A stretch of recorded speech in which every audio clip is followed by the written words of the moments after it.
We're live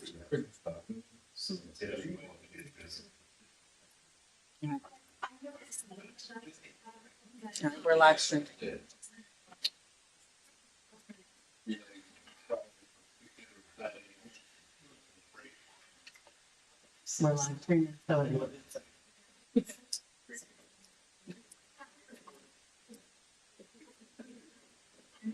What?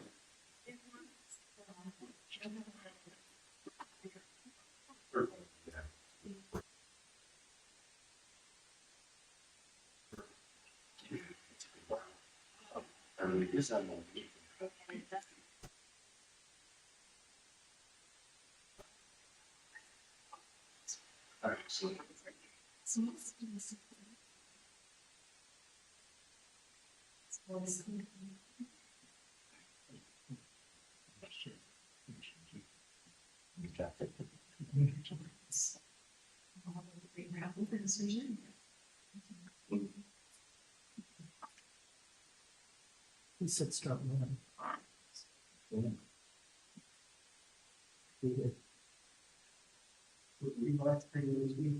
What's that? We live streaming this meeting. It's on right now. Comb your hair, too. Yeah. Put a hat on. Probably. Yeah. You only can see the back of your head. If you sit in the last row, you're not in that. Sam. Yeah, the last one was a pain in the ass. No, we agree. I'm not sure exactly why that is, because the recording, if we just listen to the recording without the YouTube, it sounds fine. Right. So we're trying to. Working on it. But yeah, we're aware. We're recording.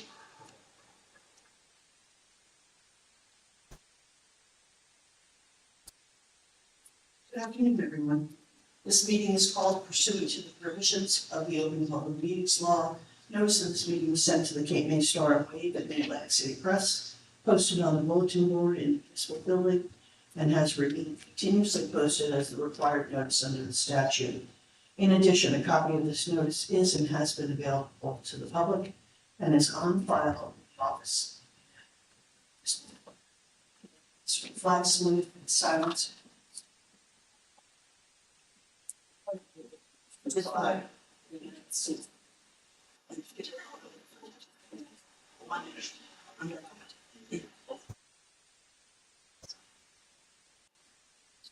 Roll call, please. Mayor Sabo. Here. Deputy Mayor Dick. Here. Commissioner Antonicello. Here.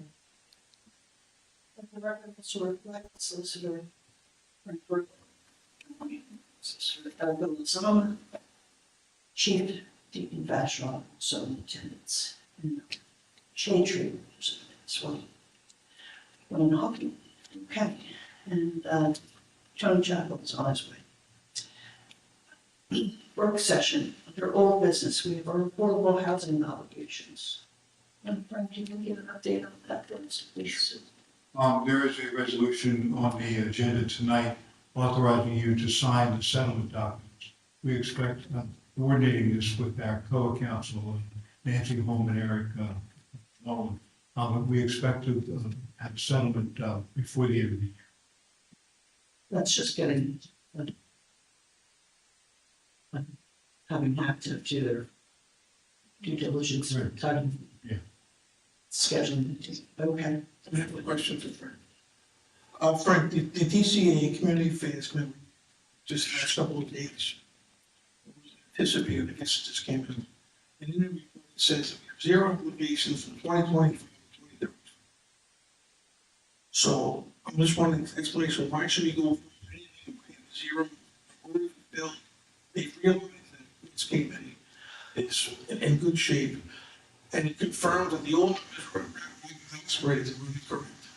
No, So, I'm sorry, Jack, but that doesn't say that the old numbers are not correct.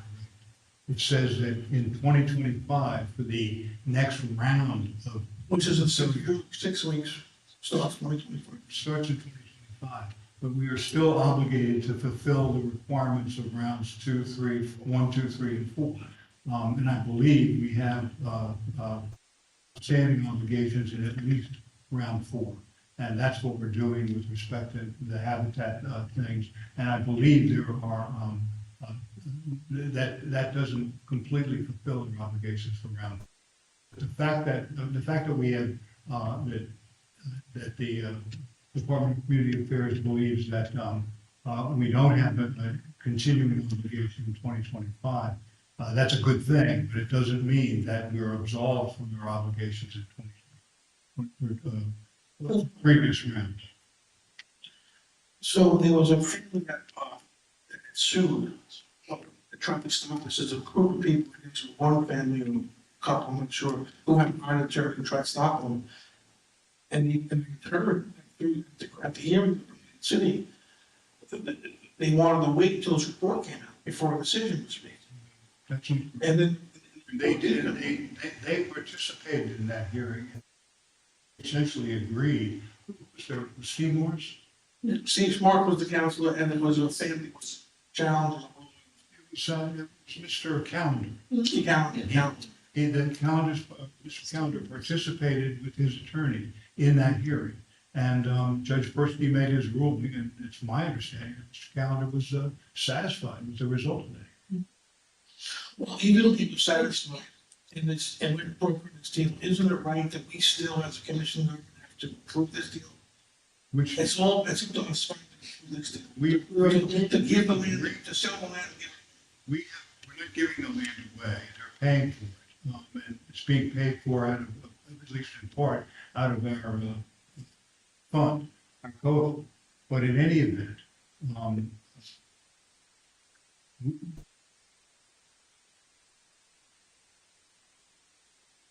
we have agreed with Habitat that this will go forward.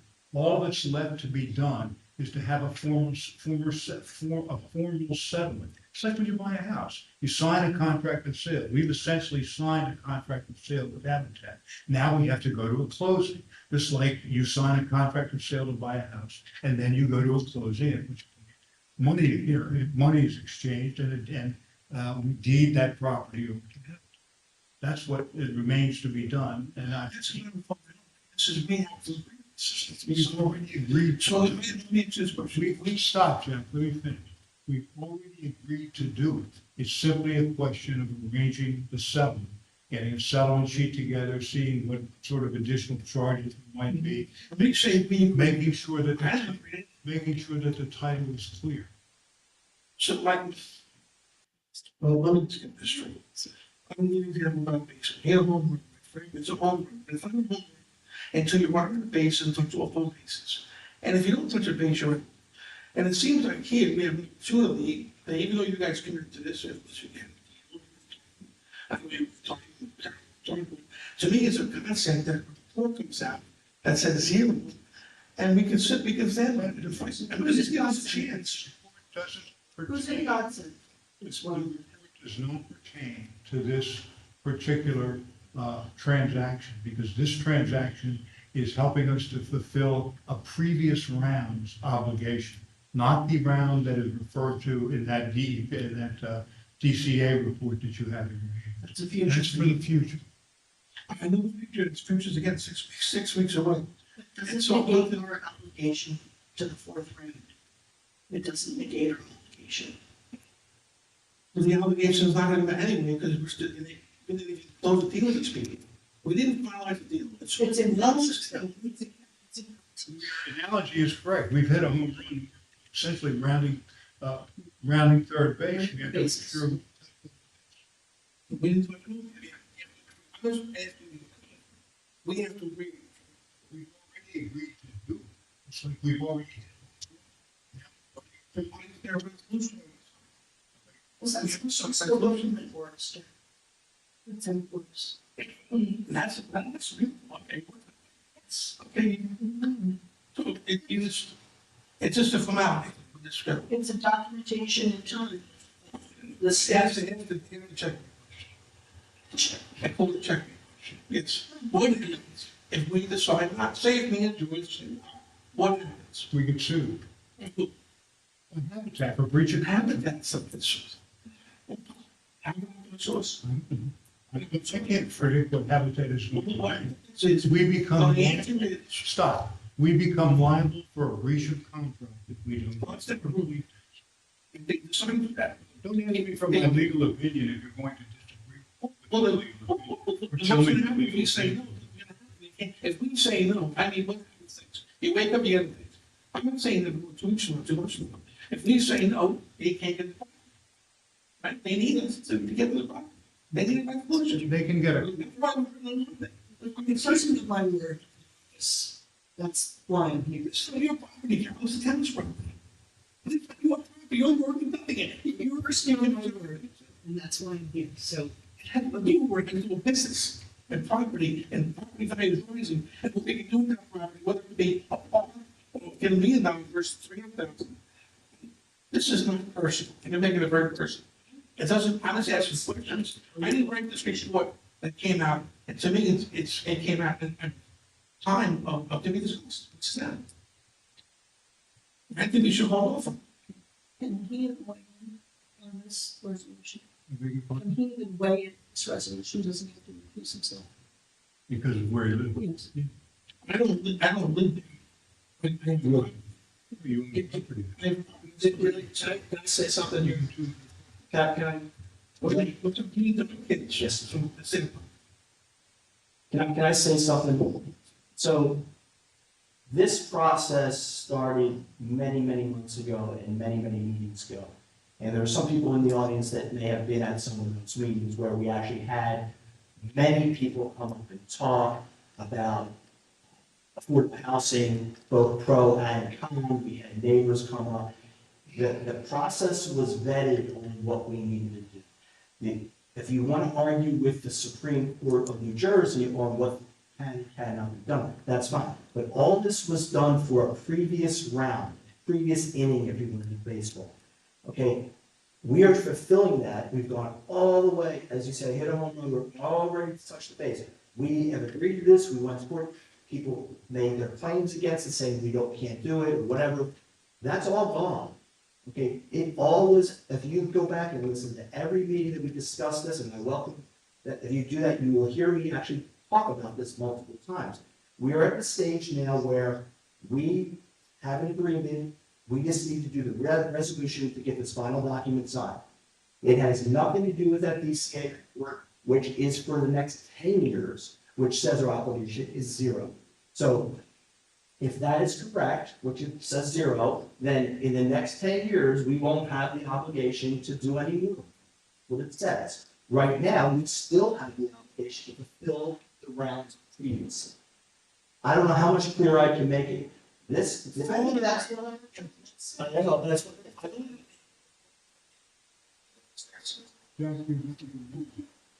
Excuse me. There's two things here. There's the program deal with that sort of situation, follow our commitment. They're two different things.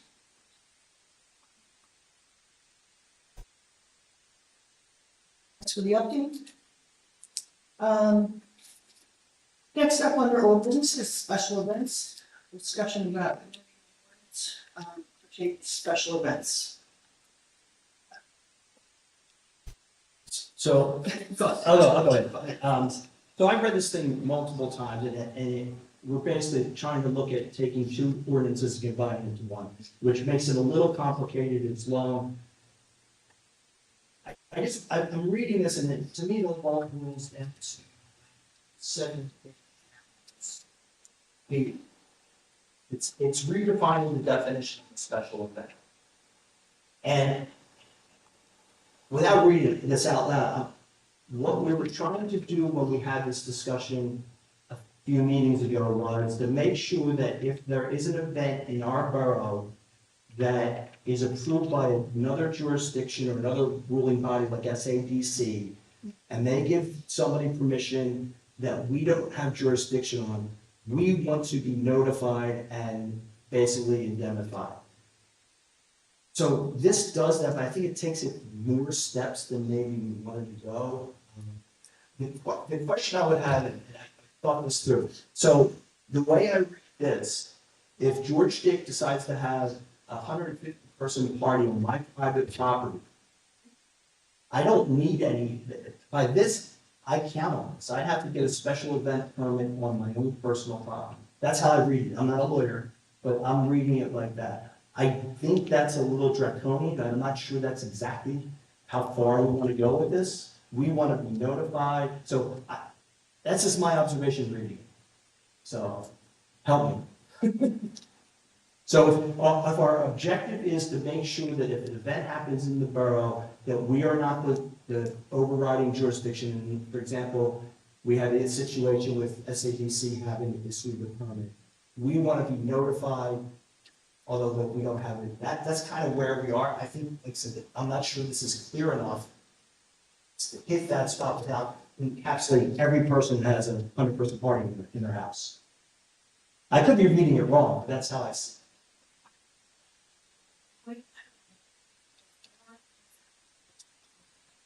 The first one was already. Right. Second one is an event that must provide proof that they have secured insurance naming the borough as an insured. So that, I think, makes sense, right? If they're- So which comes first? An event that must provide proof that they've secured insurance coverage. How does that happen? The wording there is a little challenging to me. An event that must provide that they have secured insurance coverage, naming the borough as an additional. An event that must provide proof that they, Maybe maybe says they have to provide proof, naming the borough as an additional insured. Oh, well, that's, okay, so, but what I'm saying is, Erica, that, I thought that the issue that caused this, the desire to amend the ordinance, was that special events were considered events that involved a borough property. And you wanted to expand the definition of special events to include events that, even if they didn't involve borough property, were large enough or complex enough to require utilization of borough resources like the police department and fire department and that sort of thing, that would implicate hold harmless and insurance concern. And that was, I think, the intent of what Erica drafted. If that's not clear enough, we can Yeah. clarify that language. I agree 100% with what you just said. I think that is the intent. I guess, I mean, it could just be me when I read them, and Yeah. that's our job, is to make sure. got it from not just this position, but as a private citizen, what would spur me to, if I'm having, like you said, a party or, a celebration of something at my house that's gonna have a large amount of people, what would spur me to, come to the borough for? So do the commissioners, do you want it, if someone has a 150-person event on their property, do you want them to be considered a special event? Excuse me, you get bogged down with numbers of people and how many people, numbers of people. I don't read this as something that says if you have 150 people on your private property, then you're considered a special event. I'm not reading it that way. But George, can you point out where you see it that it's read that way? So first is an event that must provide proof, an event that must provide a traffic safety plan. Those are special events already, those things, number 2, number 3. So I think we're trying to look at the other side. So how does that? We need a definition of events that require them. And that's what Yeah. this, This was trying. Yeah, and I think that's, the more I look, I hate to bog down in you might want to hear from the chief of this in terms of what he the small.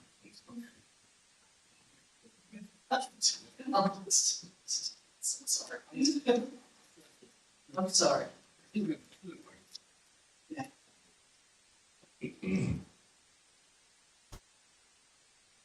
I did review the entire, I didn't get the new resolution. I remember the original discussion and concerns of the Uberlin people, and just like, for us, and our, the police department's there, issue, roads, or safety. So I pretty much went to this assembly that I have the tenants in charge of that, music, so the scope of how large the event's gonna be, typically it's. My property, and then listening to it. Again, that's gonna affect everything. The previous event, with so many people who go. This is exactly what I started the conversation. That's, I'm trying to circle back to that, if, someone has a party at their house, and, they have 150 people there, as long as they park correctly and they don't impact services, why should we be concerned with what they do, harmless? The same, I think this came up too with regards to the SATC approved events. They are allowed 26 special occasion events per year. Yeah. However, it would be, Lyndon, I think it was you who said that, in Cape May, you get notified when there's a 400-person party, wedding at the Grand. Right. Likewise, I think it would be helpful to you to know that there's a 400-person event. Do you just assume that's happening every Saturday night? Should we be more than 26 Yeah, people? we, for larger weddings and things like that, we definitely get it, but most of those businesses let us know, but they're required to give us notification that they have that many people, just so we know there's only souls in one place. And if we see that there's gonna be a problem, I'll put it. Same thing, it rolls here, past, Sunday, there was an event, I didn't need to put anybody on because it was managed. I came to the event, saw it was managed, had no concerns. So would it be helpful if places like Beach Palm would bring the rains, for example? You're gonna be inundated with, it's every weekend, it's every Friday night, Saturday, she's gonna be inundated. It would be helpful to know that there's a large event going on there that, okay, would be for all of us to know, fire department, fireside, EMS services, like. Or is that just a function of your responsibilities It is. as a police officer in a company It is. that you're monitoring your jurisdiction? Unless it's a borough held or city held, you have to check trash cans and bring canines, and not bringing a canine to these events. Anything like that in the backyard, or sending an officer to do bomb sniffing and have catering, bring something to satisfy me, so. And so, I think it's overkill, but I understand why we do that. How do you know, Deacon, how do you know when there's gonna be an event that is gonna require you to at least consider whether you're gonna have to put extra people? In Cape May, I would refer to more weddings, so that wedding permit has to be given, or at least we know that there's gonna be a wedding on a certain location, certain date. It's usually when it touches the beach. It's usually when it touches the property, but it's not every home. So someone on Columbia Avenue could have a 300-person banger, and I would have the responsibility to it other than know that a lot of people there. And it's required to show us insurance, and required to hold harmless on a mess that touches city property. Absolutely required. so our ordinance already addresses it. And is there anything you want to do, Teresa? I just was going to ask Chief, I think they're notified when it's on, which he already said, he confirmed when it's on the borough or city. So not every time one of their businesses has. Not give you that.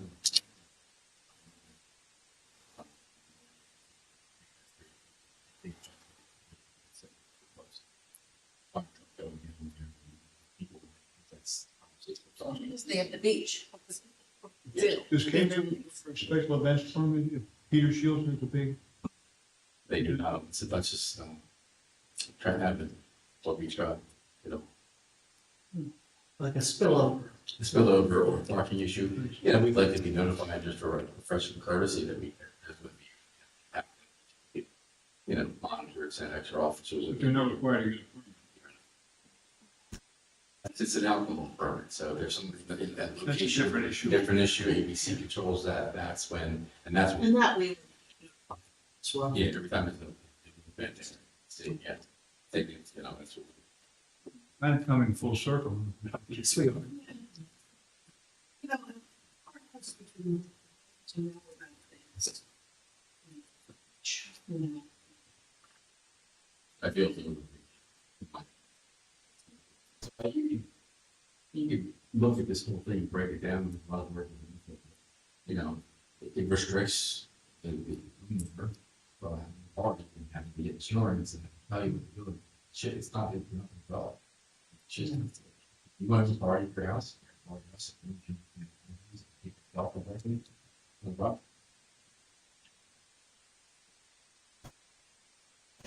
Thoughts? You wrote it, what do you think?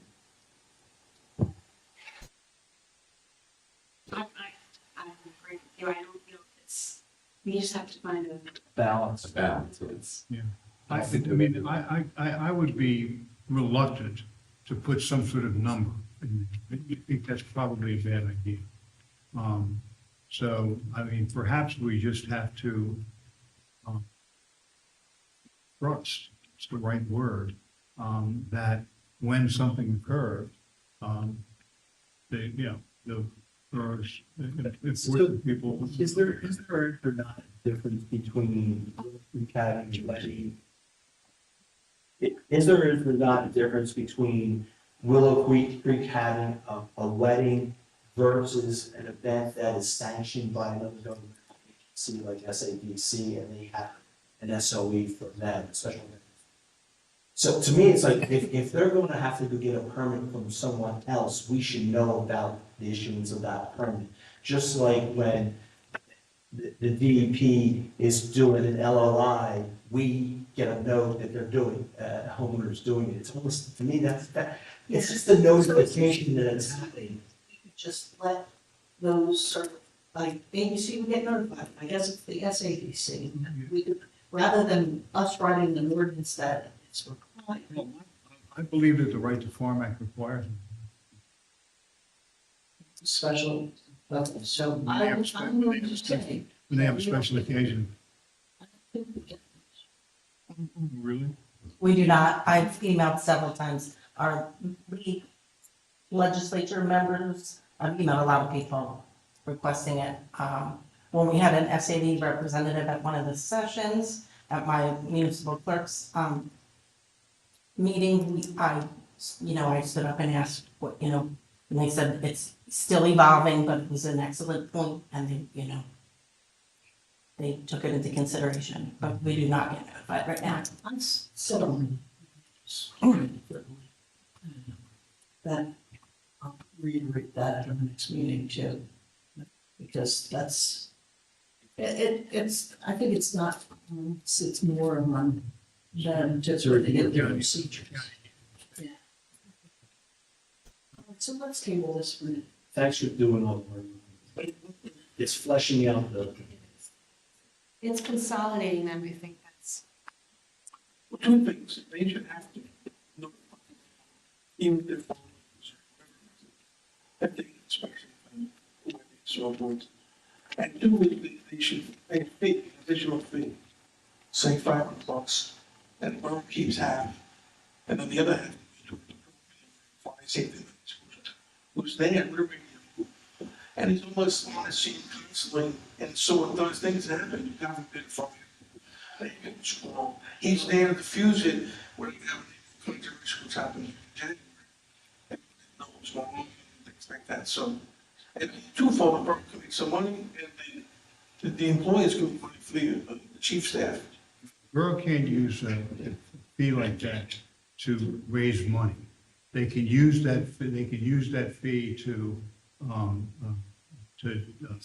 defray the cost of administering any sort of permit that has to be issued.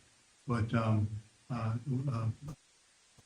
permit fees cannot be used as revenue-raising measures in New Jersey. I just saw a case today, a class action lawsuit just settled for a couple of municipalities in New Jersey that had these vacant house ordinances that required vacant houses to be registered and to get a permit. And the case, it was a class action, settled for like $1.5 million because the fees were in excess of what they were being used to raise revenue. So you got to be very careful about that. Well, yeah, on that topic, sorry, Commissioner, specifically with Liberty, speaking down, we've had races run and it's come out of there. And the only time we've ever become involved is when that race encourages imagery and encourages it, it's called this traffic. Outside, they return back. But we don't necessarily, and I understand the January situation with fire truck, I think that was a one-off. They've been spoken to about it, and I think that that should be controlled. For us to go there and set an officer there every time they have a wedding, that many people, it's gonna be taxing. So, And yeah, it's, taxing, I do agree, it's, my office don't need to make that type of money over.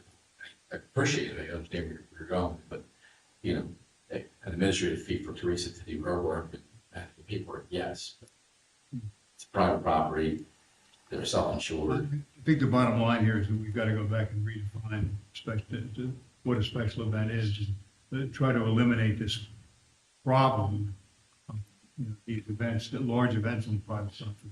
You know the properties that you do have in the borough.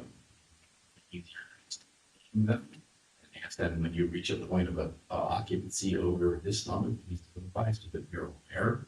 Something to that effect, that we will agree to prices, yeah, we're inviting 4 people here, maybe we should be on alert, but that's the only thing I would think. Have you spoken with either the Willow Creek folks or the Beach Plum Farm? And just gotten, and seen if you could get some sort of informal arrangement or even a formal arrangement that if they have an event, they're gonna just let you know so you can be Since ready to Jan, deal with. I don't even know, letting their, did we get the go? That's what the young lady on the floor who apologized for the incident and said, hey, we can, we should get together. So my intention is probably after January, the new year, send Lieutenant Walker back over there. And what, so, the scenario, this is exactly what you're saying, this is what we should do. And, have that, I'm sure I can ask them and say, listen, when you have events with this magnitude, any other, Well, isn't that essentially what happens in Cape May now? it is, Yeah. it is. And I mean, the borough is not so large that wouldn't be a workable solution. We have beach blocks. If you get that kind of cooperation from the large property owners who hold these things. sounds good. Other events in state notice, not too much on State, like the county, these auctions of the sand. And they get all the coins and people trying to think, people are buying stuff, it's like cadence for the whole. Those should be definitely on permission required for that. Like a house, like a big house sale, a guy who sells his houses. Like an estate sale. Yeah, it's slash auction, it's crazy. And sometimes the property, it could be an issue, but I know that Middle Township has an ordinance that requires if you have an estate sale or a yard sale, you've got to notify them. Yep, I do agree, and I think on that same topic, we speak with impact, on the one I think I emailed you about all about, not the other topic, but that's one that, in the last 2 years has grown. It's crazy, it's after the summer, and it's like bigger every year, volume, traffic, now, there's something else going on now at the same time, but it's impactful, and we gotta kind of look at that, parking. Things are big. Bigger than strawberry, good. All I hear is I'm a great event organizer. You are.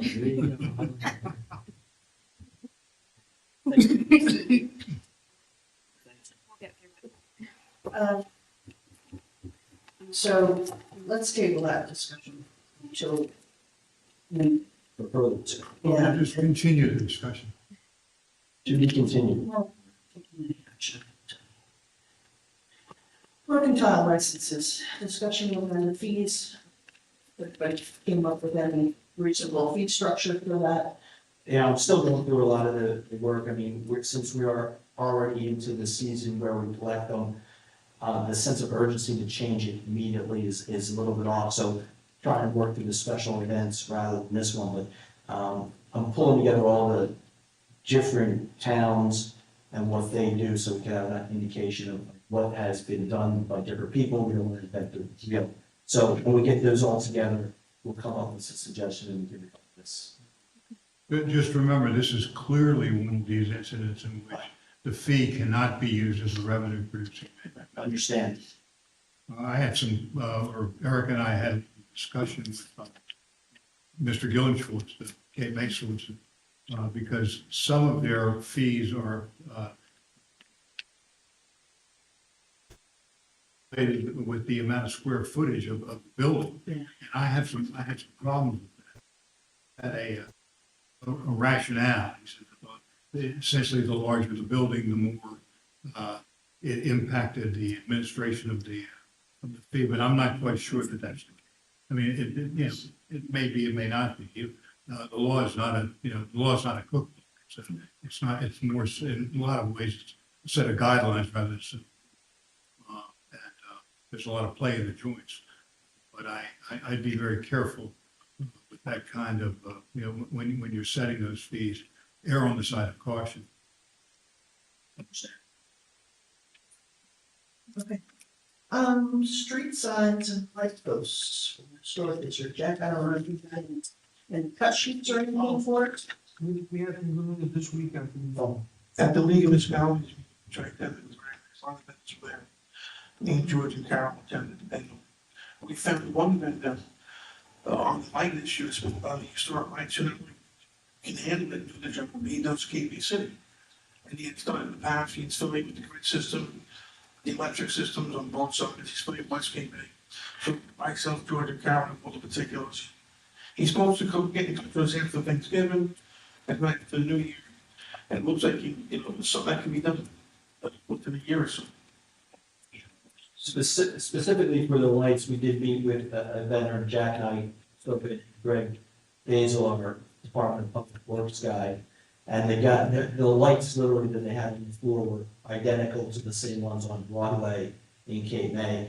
The issue with the lights are, it's not only the cost of the light, but the cost of the install, because you're gonna have to wire them from underneath.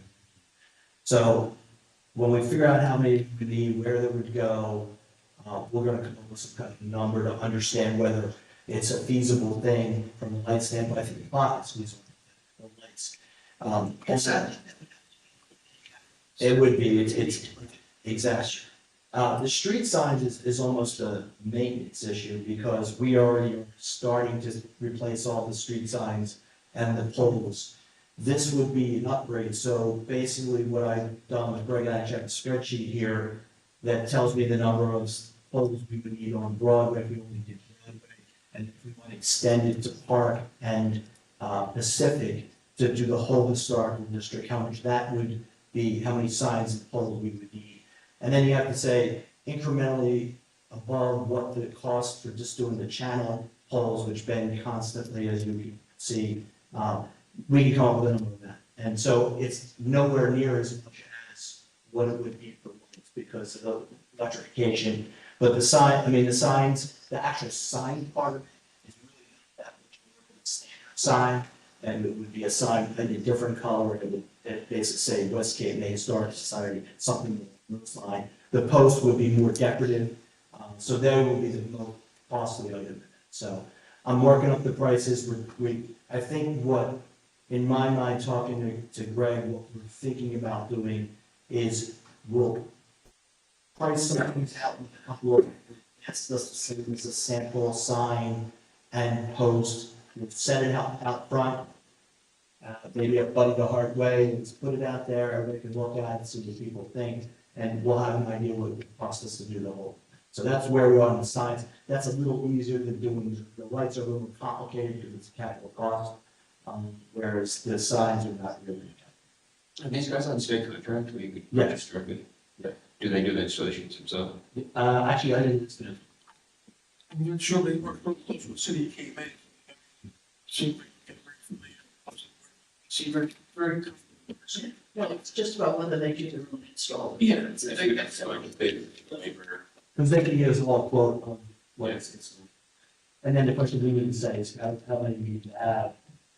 You know, are we replacing the lights on Broadway with these lights, or is it additional? Most of the streets in Cape May who have these little lights, they have them in one side of the street, they actually have the AC electric lights on the other side. So we have to decide why. Yeah, there are other sort of, from the beginning of the tracks to someone sent them 18 all lights. And then something took. Just, I'm more interested in the mechanism, how to get the product leads. Sure. From, purchasing the equipment, do they install, if there's any. Sure, well, this guy, I think we should, everybody was there so great. This guy, Dave Feinberg from the company from Baltimore, and he originally podcasts and stuff that all over the country. And they deal with city came in, they're very familiar with the system, again, the electrical system and the grid system, so. Unfortunately, on Brexit. Yeah, bottom line is we have to work to do it, but it's a promising idea.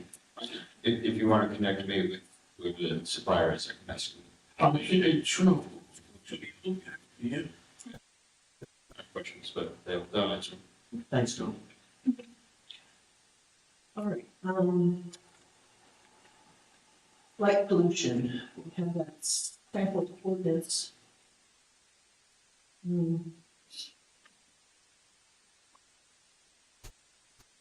Even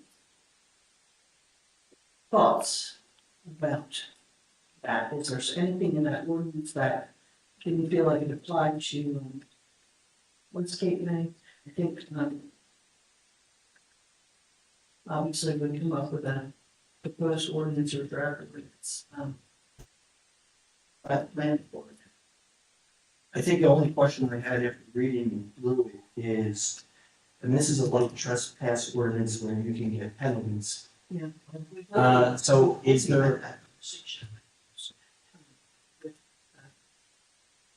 That is already covered under, it's under nuisance and condition. Yeah. It's created, so that's, when someone creates a nuisance and condition, to another person's property, so we've addressed, like trespass in the past through our code enforcement.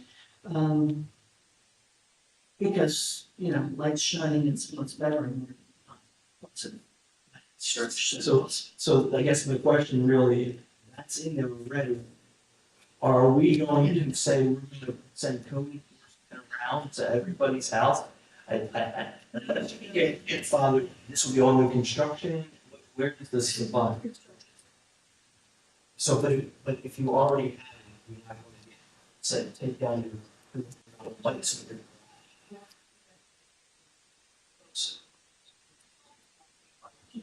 See, That would be my, so that's not how that works. The borough already, in many municipalities do this, the borough in its site plan has a section 24-3.10, which has lighting standards.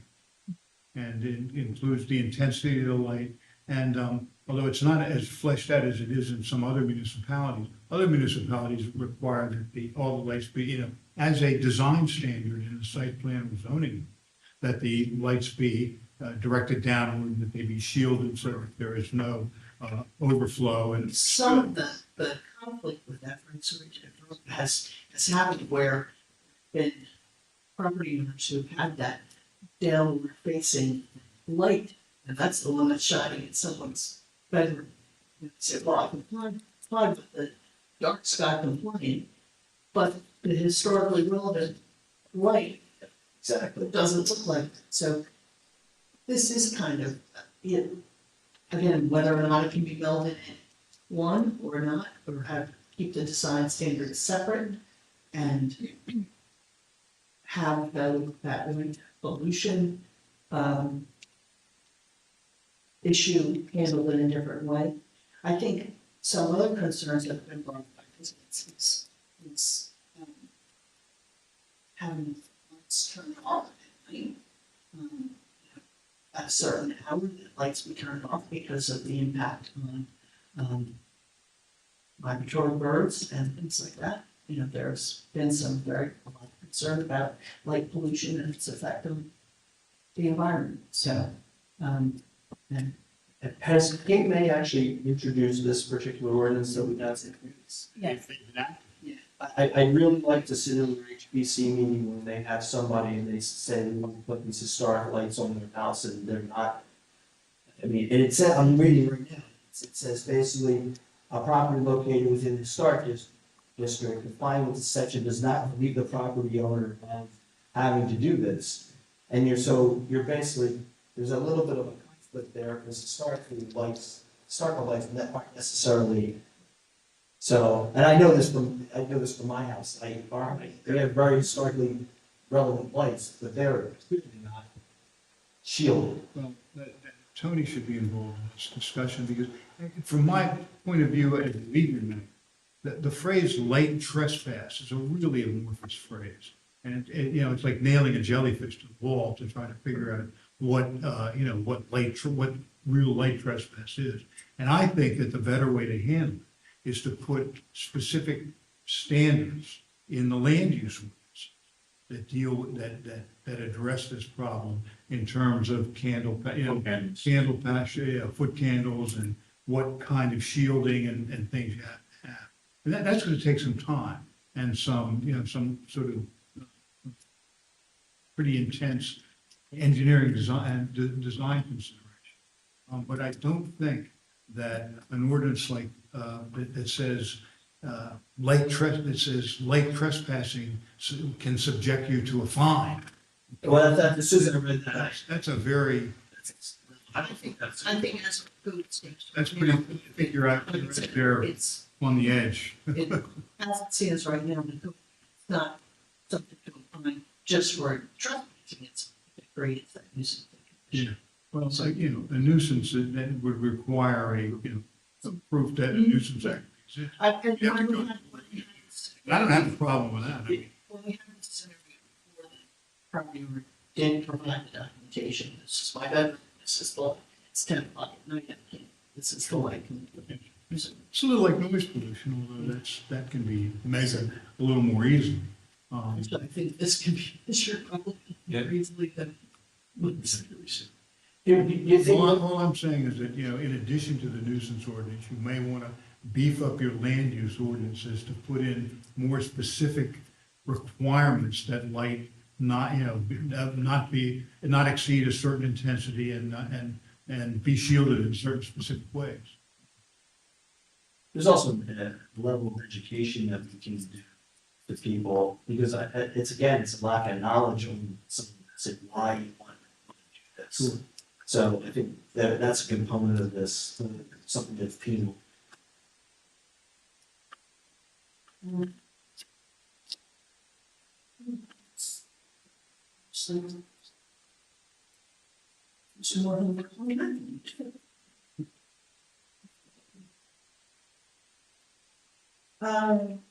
Anything else for You know what they Olympic? say, the making of law and the making of sausage. Just full of quips tonight, right? Okay, Fire. And fuego. okay, anything else for old business? New business, obviously this was listed as new business, we have the, resolution, authorizing me to sign the closing documents related to the habitat project.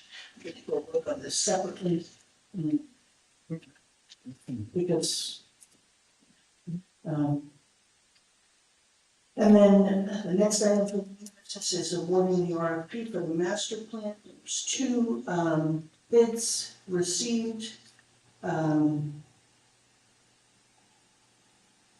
And after some discussion, it seems that the proposed, the resolution that's on the agenda to award to, Penunia was felt with this, from the feedback from our purchasing specialist, was that they provided a more comprehensive, bid with more on-site face-to-face contact for volunteers and staff who are working on this plan. So, that's where they'll find, get anything to add, anything else, anything to add. It was in the packet that you received. No, last week we got it. So So, again, Teresa, excuse me, Teresa, would you reiterate when this information was received by the commissioners? Well, back in October, you all received it initially when we were, advertising the RFP and going out for bid. So, I don't know. And then And again, this agenda packet. You guys have got to put your mics on. and then again on Monday. Get on Discussed that was just recently had. Discuss things, all I'm saying. Discussion was held with the finance and our purchasing specialist. And so you're aware that the bids were received. The agenda packet was received last week with the attachments. And then the updated agenda packet was received. So this is not the first time we've seen or heard it discussed. I just don't want that inaccuracy. I came here because I saw the agenda. So that's The the agenda, it was the agenda last week. Yes, it was. So, I did read this, and in my opinion, it's similar to what Lauren, our purchasing agent, has. I think that the Benoni contract was a little comprehensive. It was slightly more expensive. We have a grant to do some of the work, so it's slightly more expensive, but they're proposing to do 3 on-site meetings, a kickoff meeting, an update meeting for the public, and a final, where one company's only doing a final presentation. Looking at the qualifications, they're both highly qualified. We do know Hiring Rule, they do our housing thing, so we do know these people. One of the things that I like about the is that it gives a fresh set of eyes where Hiring Rule has worked with us before, and I have nothing against Hiring Rule. I just think that having a fresh set of eyes on this plan would really help us. So that in addition to what Carolyn's mentioned, I think that we should go with, I know you know, it's slightly more money. Let me, it's a professional service contract, and it didn't have to be bid. Professional services contracts can be, can be awarded, based on who you have, what the professionals you have trusted. There's a specific exception to the bidding requirements in the local public contracts for professional services, and planning consultancy is a professional service. Well, Any discussion? you want to vote on that separately as well? You can. So we're going to take 2 of the resolutions off the consent agenda. There's a time element to this also. We need to have a response prior to the next meeting. So, Yeah, there's a 60-day report. so coming up in 60 days, In 60 days would be December 8th. to the 8th. So that's why it's on here.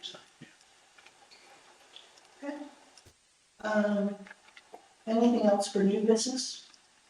I have something, I just want to remind I notified the commission about this, but the state, Governor Murphy just signed a bill that makes outdoor dining permanent in New Jersey. So that anybody who has an outdoor dining permit now, the legislation it took effect immediately. And there is a provision that requires the Director of Community Affairs to come up with some regulations. But anyone who has a permit, and that has to be done by November of 2025. But anyone who has a permit for or is doing outdoor dining now can continue that activity through November of 2025. I believe there is one such established, at least one such. This one, yeah. In West Texas. So I think Just so you know. the question I had on that was, obviously we give permits based on number of seats for parking and fees. So, for example, a place like Exit Zero has an outside and inside. And the way they've been handling it is they close the inside and use the outside. This, just being sure that this doesn't mean that they can say we're going to do both at the same time. So it's the same, so they have to. So if they wanted it, Gotcha. That's what I thought, that's correct. That's And it's sensible, I think, you know, COVID changed everybody's thought, everybody loves to sit outside. And that's me. I think what they're doing, it's good stuff. I love Belfort. We all need more sunshine in our lives, so. True. Okay. This time I'll give the public comment. If anyone in the public has a question, comment, or anything discussed during the work session, please come forward, state your name, for the record.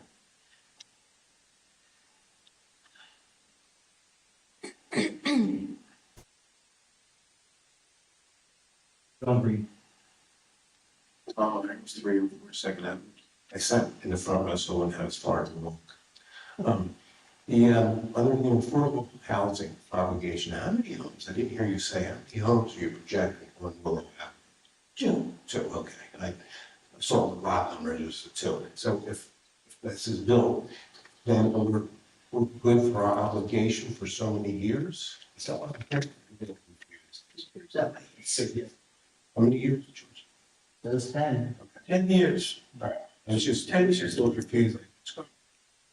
And George, I don't know if I'll be here at the end of the meeting, so I just have a quick question. Street cleaner, I haven't seen it. Am I missing something? Well, it's very exciting because last week we went up to the League of Municipalities Convention. Our street sweeper was on the floor as part of the convention with our lovely Westgate Bay logo. They brought it back on Thursday, and actually took a picture of as it was driving down the Garden State Parkway, which was fun. They got training on yesterday, and if you were, I don't know if they hit your street, but they were driving all over the place. And so it's here. I met with Greg yesterday and we're gonna come up with a plan on when the streets are gonna be done so that we can communicate to the public. And we haven't decided, what they're gonna do is when it's real quiet, they're gonna go around and see what it takes to do each street. And then they're gonna say, okay, on every Tuesday, we're gonna do the odd sides of the streets, whatever. In the historic area, Wednesdays, we're gonna do the other side, and then Thursdays, we're gonna do out in the rural areas. So, yeah, so we have it now. And we share that with, That's correct. and you'll be driving? I didn't go to the training specifically. You know, I could have gone to the training, I chose not to, because then I wouldn't want to do it. And I didn't want to take the other way to the guys. Any other public comment? So none, to the regular thing, on the consent agenda, we have the minutes from the November 13th, 2024 meeting. There were ordinances for introduction and publication. Discuss. Well, discuss a lot of this.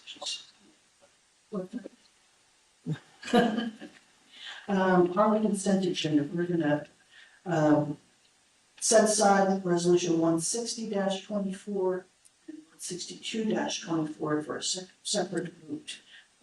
Resolution 158-24 approving raffle license for the Westgate Main Elementary PTO.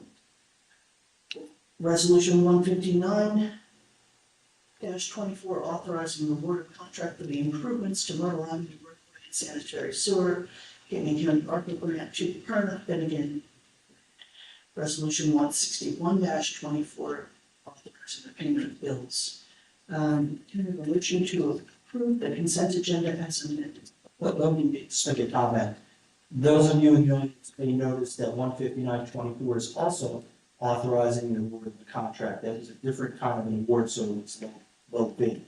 So there's really no discussion. They met the criteria, they were the low bid, and this authorizes it. 62-24, which we just talked about, was a fair open contract, which allows us to select who we feel is better based on a checklist. So it's a different kind of contract, that's why we had this. So it's a professional services. It's This is a construction. So just so, because if you're reading the agenda, you'll see it's all pretty. I just want to make sure it's clear. Okay, I'll make it a motion to approve 158-24, 159-24, and 161-24.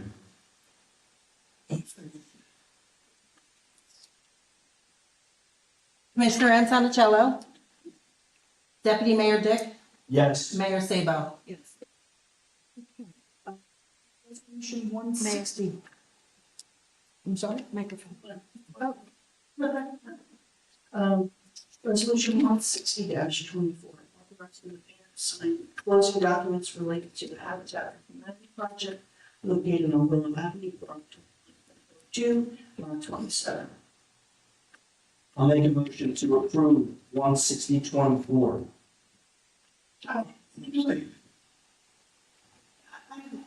But one thing, that lot was subdivided. So should that resolution reflect those? Wait, is there a second yet? I'm sorry, I'll second. So the discussion on the resolution, that lot was subdivided, so I don't know whether it's still lot 27. And it should read the two lots that.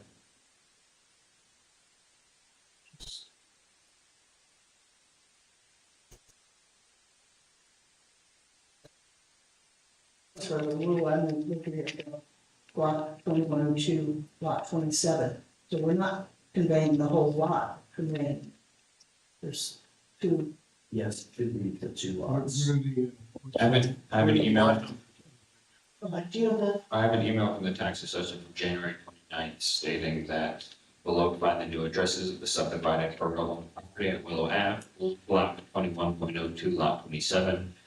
Now that is established, block 21.02 as lot 27.01 is 18 Willow Ave. Lot 27.02 is 16 Willow Ave. And lot 27.03 is 14 Willow Ave. so it's so 1 and 2, It would be the two furthest away from central. yes. So 16 and each. That would be a map associated with this. 0.01 and 0.02. Yes, 16. Yeah, It's 14's the one. Mr. Calendar's 1 That's good. So it was in that charge. so it's 0.01 and 0.02. You want to just notate that. so the vote. Block or should- lot? It's a lot, so 0.02. I can dig over the plan quick. So look at the plan, make sure we get the square piece.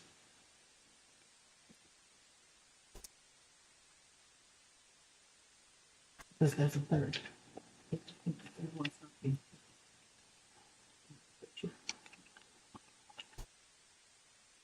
Could always confirm with Eric since they represent. Just to central. It's 27.01, and then you have 27.02 in the middle, and then 27.03 is further towards Bergen's Lane. That's correct. So 02 and 03.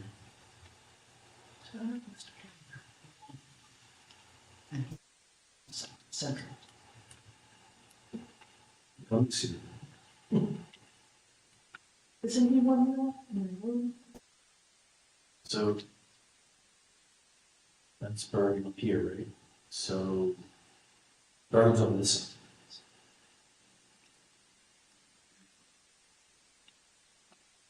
side. Yeah, I can't see it. I can't see it. So 2102. Oops. That's Bergen, sorry. So it's lot 2102, lot 2703. 2703 is 18. 2702 is, yes, you have, it's the opposite. So we are conveying block 21.02, lot 27.02, and block 2102, lot 2703. That's So- 02 and 02 and 03. Yes. Yes. Yes, that's Bergen's. So it's C. That's C. No, we're looking at this. Thank you. Yeah, it's the opposite. We're looking at the actual document. So those Thanks. Okay. So this was the subdivision map that we prepared. We sent this to Alexandra Fazy. I read the email from Alexandra, so let me make sure that her numbers that she assigned matches the map that I just showed you. Okay, do you want just a couple minutes or? I I'd have to do some research. We'll see you in January. No. I'm sorry, but I'm not quite sure what is being proposed.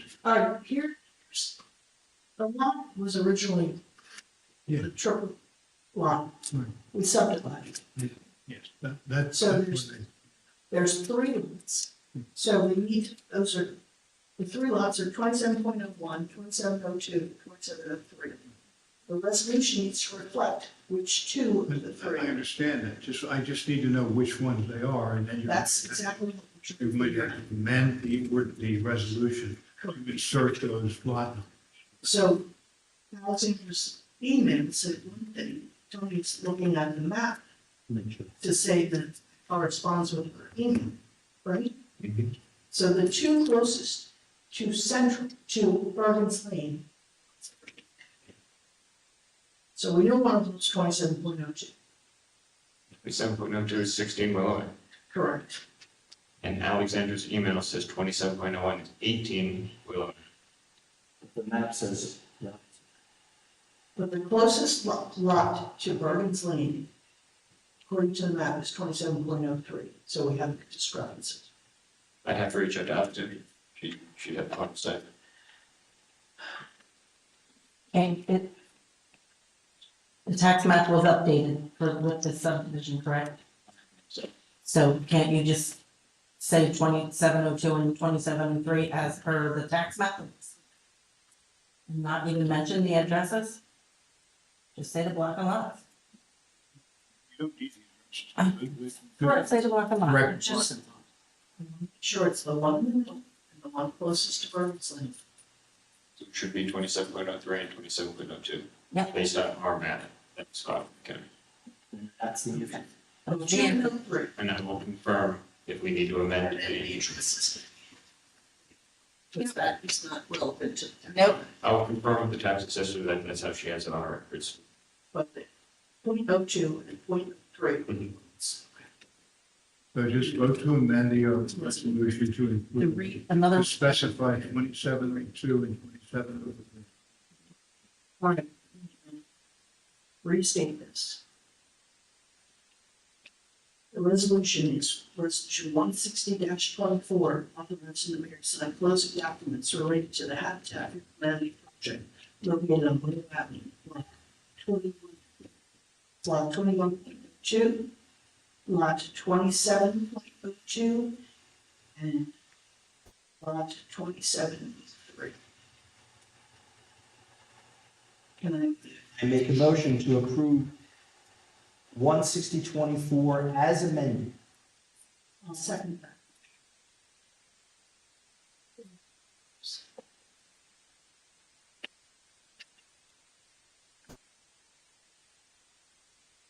Commissioner Antonicello, Abstain. Commissioner, Deputy Mayor Dick, Yes. Mayor Saban. Yes. Thank you.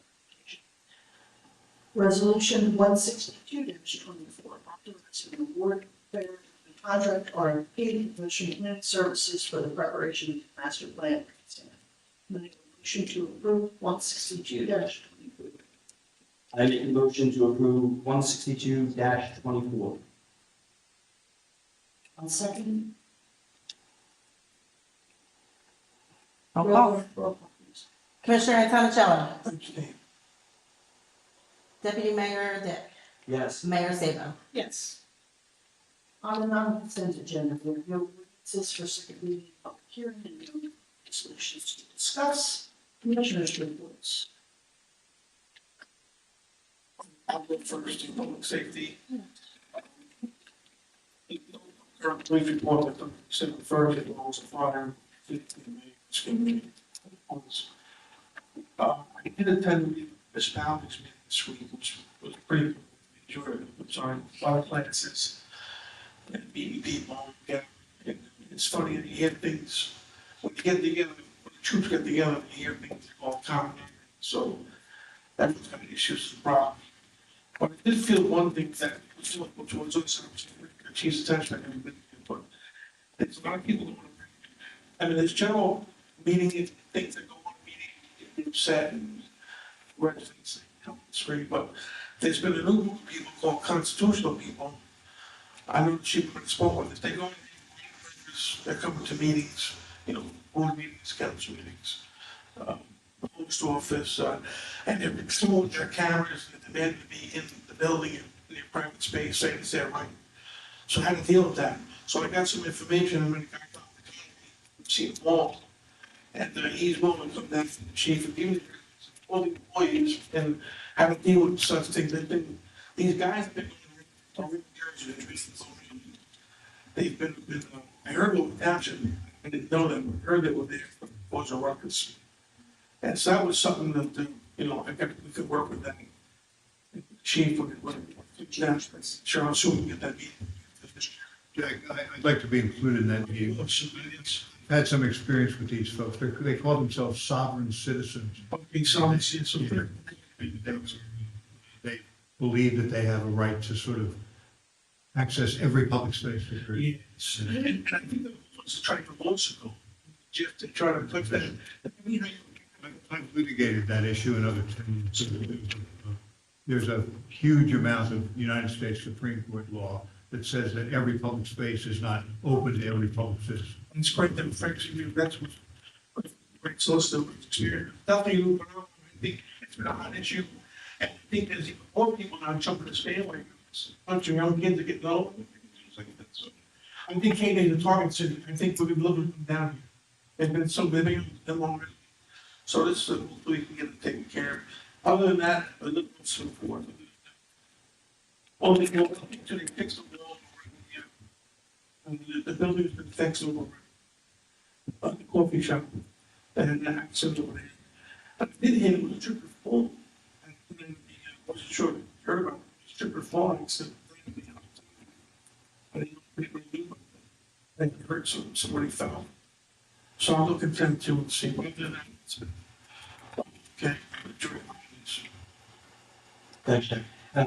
One thing, Jack, we actually did training for the league. They actually, our local chapter of Cape May County, we actually had training on these people, and they showed the video of them coming to Lower Merion. So it's Lower Merion, Lower Township. And it's, it's a big, you're right, it's absolutely a big issue.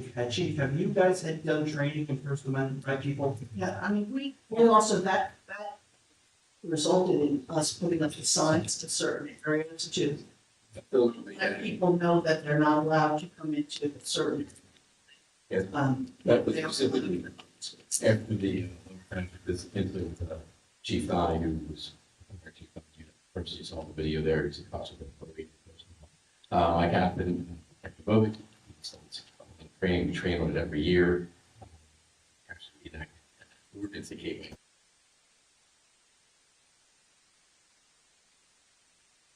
Originally, this is not an open space, and same thing we do here. So we do train active, and the officers are trained and they handle it. As far as that, but we welcome any future training because we get change and rates have been given further back to us, taken further away from us. We'd like to do that. So I welcome any training that Commissioner Cancelo bring. Make sure that the people are in attendance. Yes, we have ordinance too. I'll make sure that Teresa resends that to everybody, just to, so we can review. But, yeah, it's something to be aware of whenever somebody gets into public space. Where this is open, transparent government, we're doing the work, and people have the right to ask questions, and then people are to walk in, but to disrupt the course of business for the day. So. And the other thing I was going to talk about was the Queer, but he kind of took my. I already answered the question. Just want to wish everybody a happy Thanksgiving. We all have a lot to be thankful for. Sometimes we don't get along, but it's a great place to live. And happy Thanksgiving. Yes, and reiterate those sentiments and remind everybody that next Saturday is the West Cape May Community Christmas Parade. You haven't heard. Steps off at 5 o'clock. Please be home and park for it earlier in the day. And come by 402, stop in, Oh, the lighting, the Christmas tree lighting is. Down in front. Christmas tree lighting is Friday night in Wilbraham. 6, 5, 5, get there 5, hang out till 6. It's 5, Kate Gates is at 6. And then we're, well, 7. How would you make it cooking? Alright, that's all. 31:05. And anybody who wants to help finish decorating Wilbraham Park, 9 o'clock on Tuesday. Right? I think it's 10 o'clock. It's 10 o'clock now, and originally it was. It's not. Comment about that? Well, Yeah. yes, you're welcome. Robust interchange. Wayne Hoffman, 408 Fourth Avenue. One thing, Tom has been doing most of the driving, and he's, like I said, about the sweeper. And if anybody who wants to see it, it's in the garage. It's a monster, it's big. So do not drag your leaves out in the gutter. It does not pick up leaves, it just cleans. So that's 1, 2, Deacon, we are having a special event on Tuesday in the park, the park decorating.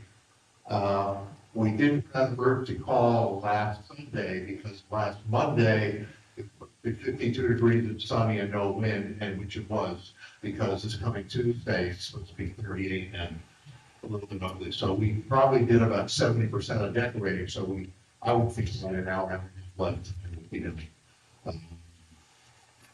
That's that. Oh, special shout out to the individuals who showed up and did a wonderful job. And they are. Not my wife, she was at home, she's still at home, she's sick. Mike Curtin, thank you, Ann Curtin, Fred Bianco, Lisa Rotelli, Debbie Yamashito, Paige Cunningham, who talked as much as she decorated, and Bill Brady.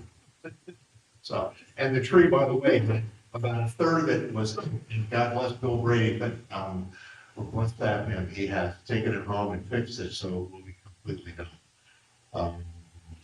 And a special shout out tomorrow, Susan, we had probably 80% of the lights from last year were dead, and we had to re-wrap all the garland and all the wreaths. No, not we. Susan re-wrapped all the garlands and all the wreaths. Is she watching right now? She's at home in bed right now, so I believe that is it. Anyone else for public comment? So no one wants to speak, I'll take a motion to adjourn. Second motion to adjourn. I'll make a motion to adjourn. Second motion. Roll call, Ready? please. Commissioner Antonicello? Deputy Mayor Dick? Yes. Mayor Sabo? Yes. Thank you.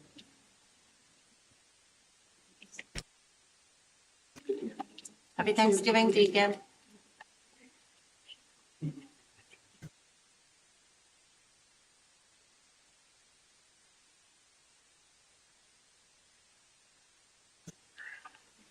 Glad you're on it, that's one. Good for you. Have a great thing. I let it, talk to Teresa. Hold on. The dog. I know Walter everywhere.